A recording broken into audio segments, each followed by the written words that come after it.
The Great Hall of the Galactic Council stretched higher than most mountains. Its crystal walls caught the light from 3 different suns, creating patterns that danced across the polished floor.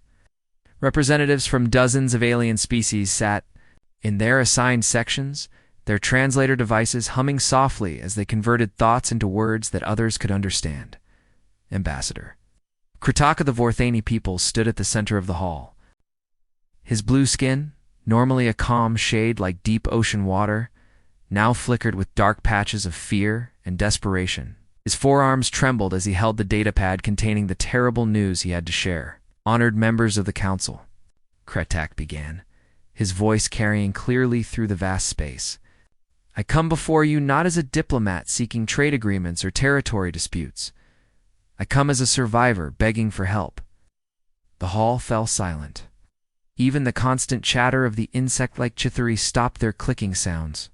The elegant Silveri leaned forward in their floating chairs, their silver skin reflecting worry. The gas-breathing Nephilim in their environment suits turned their attention to the small blue figure in the center. Kretak activated his datapad.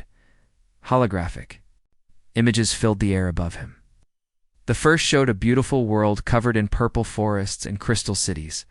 This was Vorth Prime, the homeworld of his people.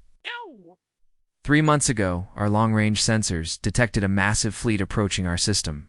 Kretak continued. We tried to make contact following all standard protocols. We offered trade, friendship, even tribute if they wished. They did not respond to any of our messages. The hologram changed. Now it showed dark, twisted ships that looked more grown than built. They moved through space like living things, their surfaces pulsing with organic patterns. Gun ports opened like mouths full of teeth. The Krathhek horde arrived at Vorth Prime with over 500 bioships. They did not want a trade. Did not want territory. They wanted everything. Kretak's voice cracked. They wanted our world, our cities, our people. They wanted to consume us completely. A new image appeared. The beautiful crystal cities of Vorth Prime were now smoking ruins. The purple forests had been stripped bare, leaving only dead ground behind. Bodies lay scattered in the streets, though most had been dragged away by the Horde's collection teams. We fought, Kretak said, his blue skin now almost black with grief. Our defense fleet had 80 ships. They were fast and equipped with the best weapons we could build. The battle lasted exactly 17 minutes. Murmurs of shock rippled through the council hall. The Silvari representative, Councillor Vexhai, floated closer to get a better look at the images. 17 minutes? Vexhai asked. Is that possible? Kretak touched his datapad again. The hologram showed the battle. Orthani ships fired their energy weapons at the approaching Horde fleet. The beams struck the bioships but seemed to do little damage. Instead, the ships absorbed the energy and used it to power their own weapons. Their ships are alive, Kretak explained. They eat energy, grow stronger from our attacks. When we tried to ram them, they simply opened their mouths and swallowed. Our vessels whole, our pilots, our crews, all of them became food for the Horde. The Kithri representative, a creature that looked like a giant mantis covered in purple chitin, clicked rapidly. Its translator device spoke in a cold, mechanical voice. Query? What happened to your population? Kretak's skin went completely black for a moment. Krathak do not take prisoners in the way other species understand. They take breeding stock. The young and healthy were loaded into cargo ships. The old and sick were processed immediately for biological materials. The hall erupted in horrified gasps and angry buzzing from the various species. Even the usually calm Nephilim released clouds of distressed gas into their environment suits. Order, order, called the council speaker, a tall gray being whose species had founded the council centuries ago. Ambassador Kretak, please continue. Kretak nodded gratefully. We managed to evacuate 3 million of our people before the planet fell. They are now on our last remaining colony world, Haven's Rest, but our long-range sensors show the Horde is coming. They will arrive in approximately 28 of your standard days. What do you need from us? Asked Vexhai. Military protection. Kretak said simply. Haven's Rest has minimal defenses. We have perhaps 50 civilian ships that could be converted for combat, but they would last even less time than our home fleet. We need warships, experienced soldiers, weapons that can actually hurt the Horde. The representatives began talking among themselves. The Sylvari whispered in their musical language. The Chithari clicked and buzzed at each other. The Nephilim released complicated patterns of colored gas that served as their form of discussion. Finally, Vexhai spoke for the Sylvari. We sympathize with your situation, Ambassador. Cracked Horde is a threat to all civilized species. However, our military consists mainly of patrol ships designed to stop pirates and smugglers. We have no weapons capable of damaging bioships. The Chithari representative was more direct. Statement: the Chithari Collective possesses superior technology, but insufficient numbers. Our warrior drones are designed for precision strikes, not fleet combat. We cannot provide adequate assistance. One by one, each species gave similar responses. The aquatic delphine had powerful ships, but could not survive in space without their water-filled environments. The crystalline Zephyrites had advanced weapons, but their bodies were too fragile for real combat. Even the proud warrior culture of the Rakashi admitted their forces were too small to face the Horde's numbers. Kritak's hope faded with each rejection. His skin had gone from black back to its normal blue, but now it was pale and washed out. Then my people will die, he said quietly. 3 million Vorsani will become food for the Horde, and they will grow stronger. Eventually, they will come. For all of you, an uncomfortable silence filled the hall. Everyone knew Kritak was right. The Kretak Horde had been expanding for decades, consuming smaller civilizations and using their resources to build larger fleets. If they took Haven's Rest, they would have enough biomass to threaten even the core worlds. It was then that old Counselor Vexhai spoke up. His voice was uncertain, as if he was remembering something from long ago.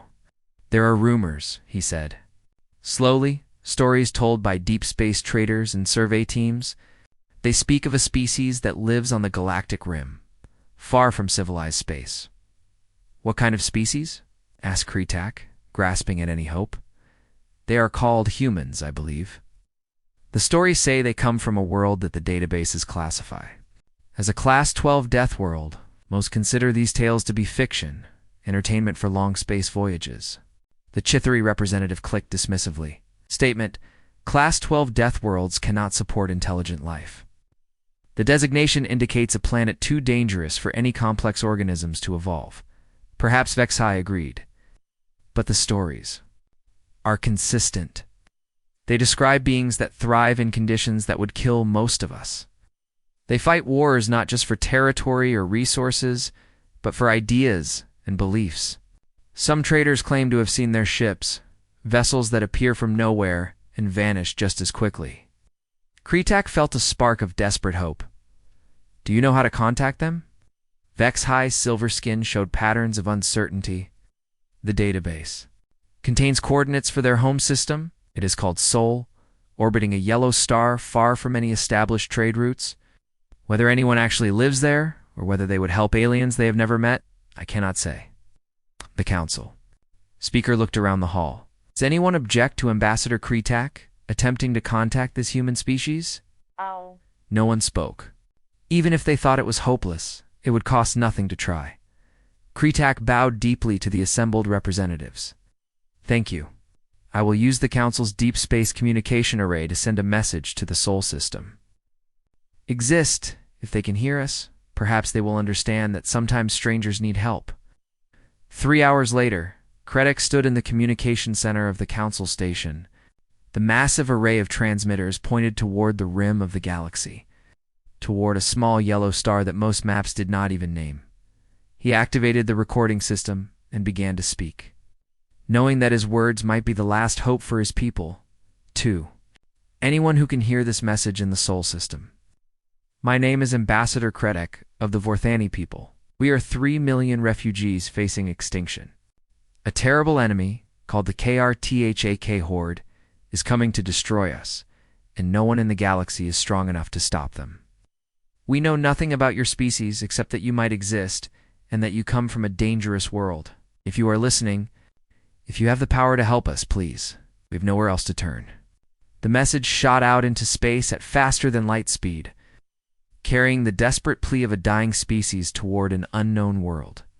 Kretak could only hope that someone was listening, and that they would care enough about strangers to risk their lives in a battle that was not their own. Deep in space, automated relay stations picked up the signal and sent it onward, carrying it toward the third planet of an unremarkable yellow star. There, in hidden facilities buried deep underground, humans listened to the plea of an alien species they had never met and began to prepare for war. 3 kilometers beneath the Rocky Mountains in Colorado, Admiral Jake Sullivan sat in the command center of the most secret facility on Earth. The room hummed with the quiet energy of advanced computers and holographic displays that showed star maps covering half the galaxy. Men and women in dark blue uniforms moved between workstations, monitoring signals from deep space that most of humanity did not even know existed. The massive screen at the front of the room flickered to life. Lieutenant Commander Sarah Davis, the facility's communications officer, turned to face the Admiral. Her face was pale with excitement and concern. "Sir, we have received a priority signal from the Galactic Council region. It appears to be a distress call directed specifically at our system." Admiral Sullivan stood up from his chair. He was a tall man with gray hair and scars on his hands from his younger days as a fighter pilot. Those days seemed like a lifetime ago, back when humanity thought they were alone in the universe. "Put it on the main screen, Lieutenant Commander." The image of Ambassador Kretak appeared before them. The blue-skinned alien looked exhausted and desperate as he spoke his plea for help. When the message ended, the command center fell silent, except for the hum of machinery. "How long ago was this sent?" Sullivan asked. 18 hours, sir. The signal was routed through several relay stations, but our deep space monitoring network picked it up the moment it entered Sol System space. Sullivan nodded. For 43 years, ever since the first human probe had detected alien radio signals, Earth had maintained a policy of careful observation. Humanity had built a network of cloaked listening posts throughout the galaxy, learning about alien civilizations while keeping their own existence secret.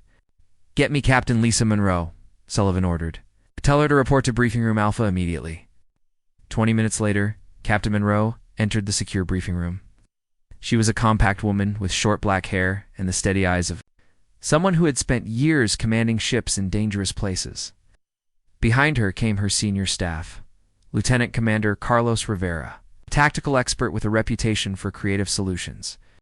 Dr. Helen Park, the xenobiology specialist who knew more about alien species than anyone else on Earth. And Sergeant Major Danny O'Brien, whose Marines had trained for situations most people could not imagine. "Ladies and gentlemen," Admiral Sullivan began, 43 years ago, we made a decision to watch and learn rather than announce ourselves to the galaxy. Today, that period of observation ends. He activated the holographic display. The star map showed the location of Haven's Rest, highlighted in red. Surrounding it were the projected movement patterns of the Krathhog fleet. The Krathhog horde represents everything we hoped never to encounter, Sullivan continued. They are not a civilization in any sense we understand. They are a plague that consumes entire species and uses the biomass to grow stronger. Dr. Park leaned forward. "Admiral?" "Our xenobiology reports on the horde are limited, but what we know is disturbing. They practice controlled evolution, modifying their own bodies and technology for maximum efficiency in combat and consumption. Their ships are literally alive, capable of healing damage and adapting to new threats. Which brings us to the question," Sullivan said, "of whether we should get involved." Lieutenant Commander Rivera spoke up. "Sir, with respect, is that really a question? If the horde succeeds at Haven's Rest, they will have consumed another 3 million beings. They will be stronger, and eventually they will expand toward core world systems. And eventually toward Earth," Sergeant Major O'Brien added. "Yes. Things don't stop expanding. They can't. It's what they are." Admiral Sullivan nodded. "The decision has already been made at the highest levels. President Maria Santos and the World Council have authorized Operation Darkwatch to move from observation to active engagement." Captain Monroe had been studying the tactical displays. What are our assets in the region? Sullivan touched a control. And the star map changed. New icons appeared, scattered throughout the galaxy like invisible guardians. These were humanity's secret observation posts and patrol ships, hidden by stealth technology that was decades ahead of anything the known civilizations possessed. We have 12 stealth cruisers in position within 3 days' travel of Haven's Rest, Sullivan explained. 4 heavy destroyers are moving into position from the Outer Rim territories. And Admiral Kate Thompson is bringing the Sovereign and her battle group from the Centauri sector. Dr. Park looked amazed. We have that many ships out there. Long have we been building this fleet? Since the day we confirmed that not all alien species were peaceful, Sullivan answered. The moment we learned about the Krathog horde, we began preparing for this possibility. Captain Monroe studied the deployment patterns. Admiral, even with our technological advantages, we're talking about facing a fleet of potentially hundreds of bioships. Are we certain we can make a difference? Admiral Sullivan smiled, but it was not a pleasant expression. Captain, for the past 4 decades, we have been studying every aspect of galactic warfare. We know how every major species fights, what weapons they use, what tactics they employ. More importantly, we know their limitations. He brought up a new display showing comparative analyses of different species' military capabilities. The Sylvari rely on energy weapons and shields. Elegant, but predictable. The Chithari use precision strikes in superior numbers, effective against conventional enemies. The other council species follow similar patterns of civilized warfare, and the Krathog horde, Rivera asked. The horde uses biological advantages. An overwhelming force?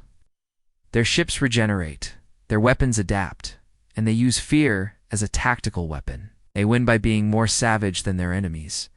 Sullivan paused, looking at each of his officers in turn. But they have never fought humans. They have never faced a species that evolved on a Class 12 death world. They don't understand what that means. Dr. Park nodded slowly. Earth didn't just make us tough, it made us creative. Every other species we've observed treats warfare like a game with rules. They fight until someone surrenders or retreats. They negotiate. They show mercy. Exactly, Sullivan agreed. The Krathog think they are the most savage species in the galaxy because they consume their enemies. Nice. They don't understand that humans learned to fight on a world where everything was trying to kill us every single day. Sergeant Major O'Brien grinned. They think they're predators. They're about to learn what real predators look like. Admiral Sullivan activated another display showing the human fleet dispositions. Captain Monroe, you will take the Nightfall and make initial contact with the Vorthani fleet at Haven's Rest. Assess their capabilities and provide initial intelligence on horde movements. Understood, sir? Admiral Thompson will arrive with the main battle group once we have confirmed. Horde positions. Our rules of engagement are simple. We protect the Vorthani civilians, and we eliminate every Krathog ship in the system. Lieutenant Commander Rivera raised his hand. Sir, what about revealing ourselves to the galaxy? Once we engage, there's no hiding our existence anymore. Sullivan's expression grew serious. The World Council has decided that the time for hiding is over. If we're going to emerge from the shadows, we'll do it by stopping the one threat that the entire galaxy fears but cannot defeat. He stood up, and the others followed suit. Ladies and gentlemen, humanity is about to take its place in galactic affairs. Not as supplicants asking for membership in someone else's club, but as the force that stands between civilization and chaos. Captain Monroe saluted. When do we depart, sir? Immediately. The horde will reach Haven's Rest in 26 days. We need to be in position and ready. Sullivan returned the salute. And Captain, yes, sir? Make sure the aliens understand something when you make first contact. We're not coming to their rescue because we're heroes. We're coming because someone needs to show the Krathog what happens when they threaten species under our protection. 6 hours later, Captain Monroe stood on the bridge of the Nightfall as it moved away from Earth at speeds that would have amazed the galaxy's scientists. The ship was invisible to every known form of detection, its hull designed to bend light and absorb energy emissions. Dr. Park stood beside her, looking at the tactical displays showing their destination. Captain, are we really going to be able to make a difference? The numbers seem overwhelming. Captain Monroe thought about the weapons systems hidden throughout their ship. She thought about the training her crew had received preparing for battles against enemies who fought by rules that humans had never learned. She thought about Earth and what humanity had become during its long climb from the world that had tried so hard to kill them. "Doctor," she said quietly, "the Cratch Horde is about to discover something that every predator on Earth learned millions of years ago." "What's that?" Monroe's smile was sharp as a blade. "There's always something higher on the food chain." The nightfall disappeared into the darkness between stars, carrying humanity's message to a galaxy that was about to learn what Deathworlders could do when they finally stepped out of the shadows. The space around Haven's Rest buzzed with desperate activity. Forsani cargo ships moved in long lines between the planet and orbital stations, loading the last groups of refugees. Their blue holes gleamed in the light of the system's orange sun as they worked frantically to save as many lives as possible. Admiral Zathera stood on the bridge of the Vorthani flagship, Dawn's Hope, watching the evacuation with growing despair. Her skin showed the deep purple patterns that indicated extreme stress. The sensor displays around her painted a grim picture. 23 Vorthani civilian ships converted for combat against sensor readings that showed at least 50 Krathak. Bioships approaching the edge of the system. Admiral called her sensor operator. "We are detecting massive energy signatures at the system's edge. The Horde scouts have arrived." Zathera closed her four eyes for a moment. They had hoped for more time. "Signal all combat vessels to form defensive positions around the refugee convoys. Activate all weapons systems." The bridge crew worked with quiet efficiency, knowing they were likely preparing for their final battle.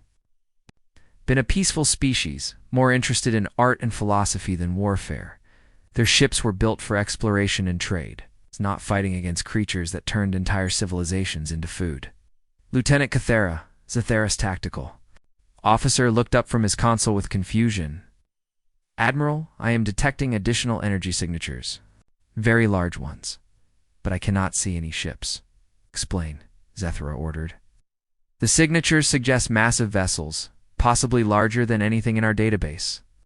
But visual scans and standard detection methods show nothing. It is as if invisible. Ships are moving through our system." Before Zathera could respond, her communications officer spoke up. "Admiral, we are receiving a transmission. The source appears to be empty space, approximately 50,000 kilometers off our starboard side. Put it through." The main screen flickered, and suddenly a face appeared that made every Vorthani on the bridge step backward in shock. The being had pale skin, short dark hair, and two forward-facing eyes that marked it clearly as a predator species. When it spoke, its mouth revealed flat teeth meant for grinding food, but also sharp canines designed for tearing. "Vorthani vessel, this is Captain Lisa Monroe of the Earthship Nightfall. We received your distress call. Permission to come aboard and discuss the situation." Admiral Zathera struggled to find her voice. The translator was working, but the language patterns were unlike anything in their database. "You are human?" "That's correct. I understand you have a problem with the Krath cord." Yes. But how did you get here so quickly?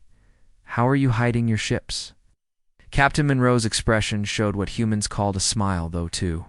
The Vorthani, it looked like a predator showing its teeth. "We've been watching. As for our ships, you'll see them when we want you to." Zathera looked around her bridge. Her crew was staring at the screen with a mixture of hope and terror. These humans looked dangerous, but they were the only help that had come. "Permission granted, Captain Monroe." "Dock with Bay 7, thank you, Admiral. We'll be there in 5 minutes." The screen went dark, leaving the Vorthani to wonder what they had just agreed to. 10 minutes later, Admiral Zathera walked into the docking bay to meet their strange rescuers. What she saw there would stay with her for the rest of her life. Captain Monroe was smaller than expected, but she moved with the fluid grace of a hunter. Behind her came 3 other humans, a tall male with calculating eyes who was introduced as Lieutenant Commander Rivera, a female wearing what appeared to be scientific equipment called Dr. Park, and a large male in combat armor who said nothing, but watched everything. What struck Zathera most was how the humans carried themselves. Every other species she had met moved with either the careful grace of prey animals or the lazy confidence of creatures that had never faced real danger. These humans moved like they expected threats from every direction and were ready to deal with them. Admiral Zathera, Captain Monroe said, "We need to understand your tactical situation and the capabilities of the approaching Horde fleet." They moved to the ship's command center, where Dr. Park immediately began scanning everything with her instruments. The human woman seemed fascinated by Vorthani biology and technology, but in a scientific way that made Zathera slightly more comfortable. "Our sensors show 53 Horde bioships entering the system," Zathera explained, bringing up the tactical display. "Each one is approximately twice the size of our largest vessels. Their weapons can drain our shields and use the energy to power their own attacks." Lieutenant Commander Rivera studied the display with professional interest. "What about their armor and structure?" "The ships are alive. They can heal damage and adapt their defenses based on whatever weapons we use against them. Our energy weapons feed them power. Our kinetic projectiles are absorbed and converted into biological mass." Dr. Park looked up from her scanner. "Admiral, may I examine some of your weapon systems? I need to understand exactly how the Horde ships counter your attacks." Something about the human doctor's tone made Zathera nervous. It was not just scientific curiosity. It was the tone of someone looking for weaknesses to exploit. "Of course, While Dr. Park examined Vorsane weapons with disturbing enthusiasm. Captain Monroe asked more questions about Horde tactics and behavior. Her questions were different from what a Vorsani commander might ask. She wanted to know about Horde psychology, their command structure, how they reacted to unexpected situations. Captain Zathera said finally, "I must ask, your species comes from what our databases call a Class 12 death world. How is it possible for intelligent life to evolve in such conditions?" Captain Monroe exchanged a look with Lieutenant Commander Rivera. It was the kind of look that passed between people who had shared dangerous experiences. "Admiral, let me ask you something. On your home world, what was the most dangerous predator?" Zathera thought for a moment. "The mountain stalkers. They were about the size of a Vorthani child and hunted in packs. Very dangerous if encountered." "In the wild? On Earth," Captain Monroe said, "we have predators that can kill a human with one bite. We have diseases that can wipe out entire cities. We have weather that can destroy everything we build. We have plants that are poisonous to touch and insects that inject deadly venom. How do you survive? We learn to be more dangerous than everything trying to kill us." Before Admiral Zathera could ask what that meant, her sensor operators, a voice came over the communications system. "Admiral, the main Horde fleet has arrived. 200 bioships, all of them larger than anything we have ever recorded. They are forming attack formations." Captain Monroe activated her wrist communicator. "Nightfall, this is Monroe. Are our friends in position?" A voice came back through the device. "All vessels report ready, Captain. Admiral Thompson sends her regards and asks if you would like to do the honors." Monroe looked at Admiral Zathera. "Admiral, I suggest you order your ships to move away from the Horde fleet. About 50,000 kilometers should be safe. Captain, with respect, we cannot abandon the refugee ships." "You're not abandoning them. You're getting out of the way. So we can work?" Zathera stared at the human woman. "Captain, there are 200 Horde ships out there. How many vessels do you have?" "Enough." Something in Captain Monroe's voice made Admiral Zathera believe her. She gave the order for all Vorthani ships to pull back to minimum safe distance. "Captain," Lieutenant Commander Rivera said, "the Horde fleet is beginning their attack run. Standard formation, bioships leading with support vessels following." Captain Monroe nodded. "Signal all ships. Weapons free. Show them what Deathworlders brought to the party." The space around Haven's Rest suddenly filled with light as 12 human ships decloaked simultaneously. They appeared as if materializing from nothing.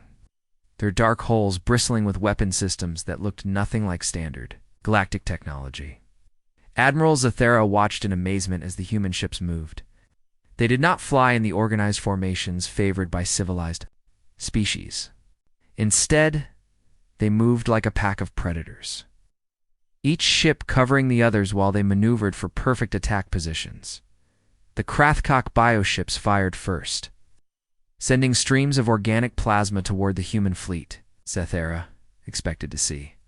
The humans returned fire with similar energy weapons, which would only make the Horde ships stronger instead. The human ships opened fire with something completely different: solid metal projectiles, moving at incredible speeds, slammed into the Horde bioships. But these were not simple kinetic weapons. Each projectile contained something that made the bioships convulse and writhe in apparent agony. "What are those weapons?" Zethra asked. Dr. Park looked up from her instruments with an expression that made the Vorthani admiral step backward. It was not a cruel expression, but it was absolutely ruthless. "Biological warfare, Admiral. We analyzed the genetic structure of Kratic bioships from intercepted communications. Each projectile contains engineered viruses specifically designed to attack their cellular structure. You turn their own biology against them." "We learned a long time ago," Captain Monroe said, watching as Horde ships began to tear themselves apart from within, that the best way to fight a predator is to become a better predator. Admiral Kate Thompson stood on the bridge of the human dreadnought Sovereign, watching the holographic display that showed 3 star systems simultaneously. Red markers indicated Krathhog positions. Blue markers showed human fleet movements. Green markers represented liberated worlds where civilian populations were being evacuated to safety. The pattern was clear to anyone who understood warfare. For the first time in decades, the Krathhog was retreating. Admiral called Commander Paul Martinez from his tactical station. Long-range sensors confirmed that the Horde has abandoned the Kepler 442 system. That makes 7 systems they have evacuated in the past 2 weeks. Thompson nodded, her eyes never leaving the display. The human fleet had been pursuing the Krythak relentlessly since the victory at Haven's Rest, hitting them at every opportunity, and never allowing them time to regroup. It was a strategy that no other galactic species had ever attempted, because most civilized warfare involved periods of negotiation and regrouping between battles. Humans did not negotiate with species that ate children. "Status on the refugee evacuation from New Sanctuary?" Thompson asked. Lieutenant Commander Nina Wells looked up from her intelligence station. "Colonel Foster's ground teams have secured the main population centers. We have confirmed over 40,000 Vorthani civilians in Horde holding facilities. The liberation is proceeding on schedule." Thompson's expression hardened.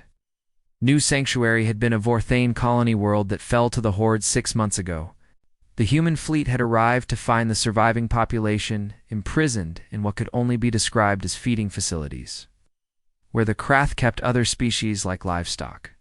What the humans found there had changed the nature of their mission, from rescue to something much more personal. "Signal Colonel Foster. Tell her she has full authorization to use any methods necessary to secure those civilians. And remind her that we want prisoners for interrogation." "Yes, ma'am." On the surface of New Sanctuary, Colonel Amy Foster crouched behind the ruins of what had once been a Vorthani school. Her combat armor was scarred from 2 weeks of constant fighting, and her helmet display showed the positions of her scattered teams throughout the city. The Krathhek had not expected ground combat. Their usual strategy involved orbital bombardment followed by collection teams that gathered up survivors. They were not prepared for human soldiers who fought building by building, room by room, with a determination that bordered on fury. Red. Team report. Foster spoke into her communicator. "Red team leader here, Colonel. We have secured the eastern feeding facility. Approximately 800 Vorthani civilians secured, all in poor condition but alive. The Kratch guards did not survive the encounter." Foster was not surprised. Her soldiers had seen what the Horde did to captured civilians. The feeding facilities were not just prisons. They were processing centers where sentient beings were kept in conditions that would have horrified even Earth's worst dictators. Blue Team status.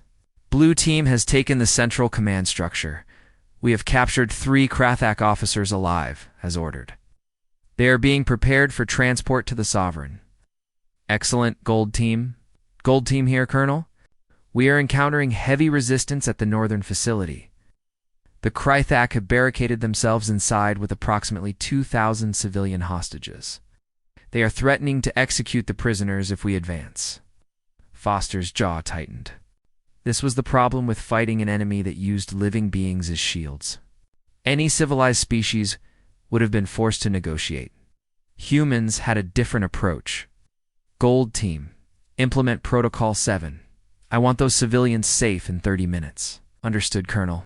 Protocol 7 is in effect. 27 minutes. Later, the Krythak guards in the northern facility discovered what Protocol 7 meant.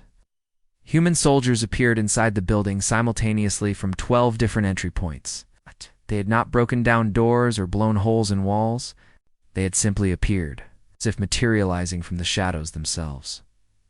The Krythak found themselves facing enemies who moved through their stronghold like ghosts, striking from unexpected angles and disappearing before return fire could be organized.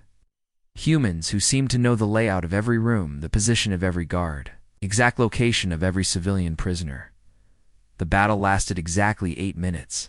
When it ended, all 2,000 civilian hostages were safe, and the Krythak guards had learned why humans were called Deathworlders. Back on the Sovereign, Admiral Thompson received reports from across the system. The liberation of New Sanctuary was proceeding faster than anyone had expected, but the cost was becoming clear. The Horde had not simply conquered these worlds. They had turned them into processing centers for an industrial-scale operation that consumed entire civilizations. Dr. Helen Park entered the bridge carrying a datapad filled with disturbing information. Her usually calm expression showed signs of barely controlled anger. Admiral, I have completed the analysis of the facilities we have captured. The Krythak operation here was much larger than we initially estimated. How much larger? They were processing approximately 50,000 beings per month, not just Vorthani. We have found remains from at least 7 different species, including some we do not recognize from galactic databases. Thompson felt her own anger rise. Species that might already be extinct. It appears so, Admiral. The Horde has been using New Sanctuary as a regional processing center for almost 2 years. The implications for their overall operation are significant. Before Thompson could respond, Lieutenant Commander Wells spoke up from her station. Admiral, we are receiving a priority transmission from Galactic Council space. It appears to be directed specifically at our fleet. Put it through. Main screen flickered to life, showing Counselor Vex High of the elegant alien appeared even more ethereal than usual, his silver skin showing patterns of extreme agitation. Admiral Thompson of the human fleet, I am Counselor Vex High. The Galactic Council has been monitoring your ... activities. In the former Horde territories, Counselor Thompson replied carefully. We are conducting rescue operations for civilian populations. Yes, we are aware. We are also aware that your methods are quite different from standard galactic military practice. The Council has received reports of Kryak forces fleeing from multiple systems without engaging in combat. This is unprecedented. Thompson studied the alien's expression. She had learned to read the subtle signs that indicated different emotions in various species.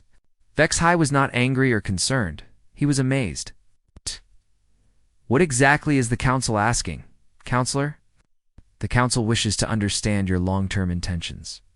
The Krythak Horde has been a threat to galactic peace for decades. No military force has ever been able to stop their expansion. Yet in 2 weeks, you have liberated 7 systems and driven them into full retreat. Thompson exchanged glances with her senior officers. This was the conversation they had been expecting. Counselor, our intentions are simple. We intend to eliminate the Krythak Horde as a threat to civilized species. Completely. Vexai's skin patterns shifted to what Thompson recognized as shock. Admiral, surely you understand that such an undertaking would require resources far beyond what any single species could provide. The Horde operates across hundreds of systems. We are aware of the scope of the operation, Counselor, and you must realize that even with your advanced technology, such a campaign would take decades and cost millions of lives. Thompson's expression grew cold. Counselor, let me explain something about human military doctrine. When we identify a threat to innocent lives, we do not calculate acceptable losses or negotiate terms of engagement. We remove the threat permanently. Admiral, the practical considerations alone have been taken into account. We have been observing the Krythak for 40 years. We know their operational patterns, their supply lines, their breeding cycles, and their command structure. We also know their weaknesses. Dr. Park stepped forward. Counselor, may I share something we discovered during our analysis of captured Horde bioships? Vexai nodded, though his skin patterns showed growing unease. The Krathak believe they are the ultimate predators because they consume other species. But consumption is not predation.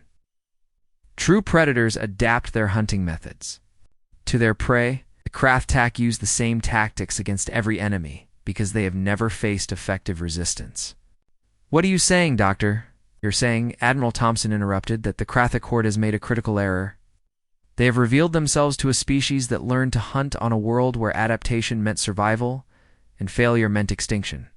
The transmission was interrupted by an urgent alert from the tactical station. Admiral Commander Martinez called out, "Long-range sensors are detecting massive Krathak fleet movements. It appears they are consolidating forces at their fortress." World of Canth. Thompson turned back to the screen. Counselor, it appears the Horde has decided to make their final stand. I suggest the Council prepare for the end of a very old threat. Admiral, surely you do not intend to assault their primary stronghold with your current forces? Thompson's smile was sharp and predatory. Counselor, we have been preparing for this moment for 40 years. The fortress world of Canth hung in space like a diseased tumor.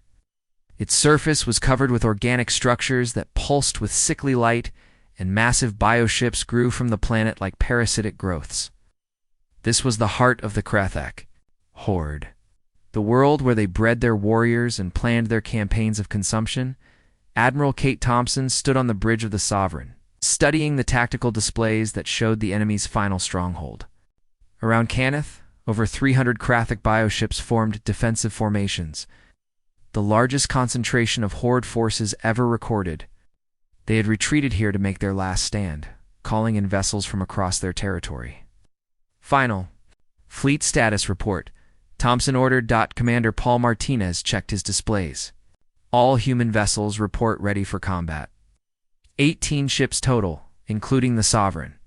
We are outnumbered approximately 17-1. Thompson nodded. Those were good odds for humans. Signal from the Galactic Council, Admiral Lieutenant, Commander Nina Wells announced. Counselor Vexai is requesting an urgent communication. Put him through. The elegant Silvari appeared on the main screen, his silver skin showing patterns of desperate concern. Admiral Thompson, please reconsider. This action. Our analysis suggests that assaulting Canth directly would require a fleet of at least 500 ships to have any chance of success. Counselor, your analysis is based on conventional warfare between civilized species. This is not that kind of battle. Admiral, I must ask you to withdraw and allow the Council to attempt diplomatic negotiations. Thompson's expression grew cold. Negotiations? Counselor, we have documented evidence that the Krathak have consumed 47 entire civilizations. They have processed millions of sentient beings as food. What exactly do you propose to negotiate? Perhaps terms of containment or limitations on their expansion. The only limitation I am interested in, Thompson interrupted, is their complete extinction. The transmission ended, leaving the human fleet alone in space, facing impossible odds. Colonel Ryan Brooks stood in the assault shuttle bay of the Sovereign, dressing the combined human ground forces. Marines, soldiers, and special operations teams filled the space, their combat armor gleaming under the harsh lights. These were veterans of the Liberation campaigns, soldiers who had seen what the Krathak did to civilian populations. Listen up, Brooks called out. Intelligence reports that Canth's surface contains the primary Krathak breeding facilities, or command centers, and approximately 2 million sentient beings from various species being held as breeding stock and food supplies. The soldiers' faces showed grim determination. They had seen the feeding facilities on other worlds. They knew what they would find on the surface. Our mission is simple, Brooks continued. Eliminate all Krathak forces, destroy their breeding capability, and rescue every civilian we can find. Rules of engagement are weapons free for all Horde targets. No Krathak leaves this world alive. Sergeant Lisa Chen raised her hand. Colonel, what about their surrender protocols? Brooke's expression was stone cold. The Krath won't surrender, Sergeant. And even if they tried, we wouldn't accept it. This ends here, today, permanently. The soldiers nodded. They understood. This was not just a military operation. This was an extermination. In space above Canth, the Craddock fleet moved to intercept the approaching humans. Supreme War Leader Greg Thule commanded from his flagship, a massive bioship called the Devourer that was larger than any human vessel. His scarred hide showed the ritual markings of a warrior who had consumed dozens of enemy species. Analysis of human fleet composition. Greg Thule demanded from his tactical officers. 18 vessels, War Leader. Significantly smaller than our forces. Their weapons appear to be the biological agents they used in previous engagements. Grakthul's mandibles clicked with satisfaction. Then they will find those weapons less effective here. Our bioships have adapted. We've developed immunity. To their viral attacks? Yes, War Leader. Our ships have evolved countermeasures based on analysis of previous battles. Excellent. Signal all vessels. We will demonstrate to these mammals why the Krathhog has never been defeated in our own territory. Today, we feast on Deathworlders. The two fleets met in the space between Canth and its largest moon.